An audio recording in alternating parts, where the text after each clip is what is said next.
कर्मों की सजा से कैसे हम बच सकते हैं।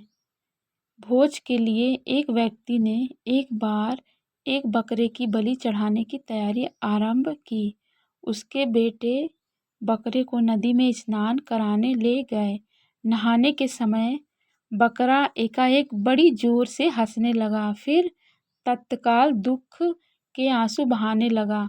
उसके विचित्र व्यवहार से चकित होकर बेटे ने उससे जब ऐसा करने का कारण जानना चाहा तो बकरे ने कहा कि कारण वह उनके पिता के सामने ही बताएगा।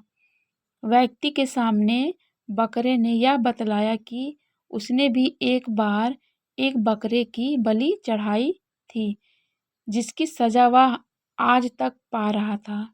तब से 499 जन्मों में उसका गला काटा जा चुका है और अब उसका गले काटने की अंतिम बारी है। इस बार उसे एक बुरे कर्म का अंतिम दंड भुगतना था, इसलिए वह प्रसन्न होकर हंस रहा था, किंतु वह दुखी होकर इसलिए रोया था कि अगली बार से तुम्हारे भी सिर 500 बार काटे जाएंगे। व्यक्ति ने उसकी बात को गंभीरता से लिया और उसके बलि की योजना स्थगित कर दी तथा अपने बेटे से उसे पूर्ण संरक्षण की आज्ञा दी। किंतु बकरे ने व्यक्ति से कहा कि ऐसा संभव नहीं है, क्योंकि कोई भी संरक्षण उसके कर्मों के पाप को नष्ट नहीं कर सकते।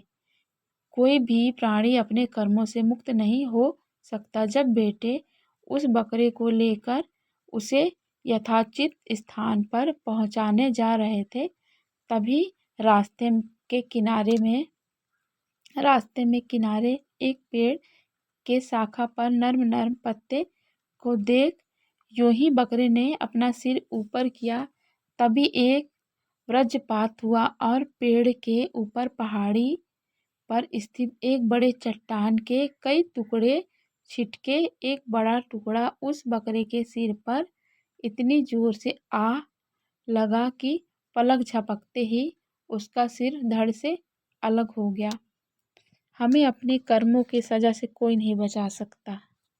कर्म अच्छे रख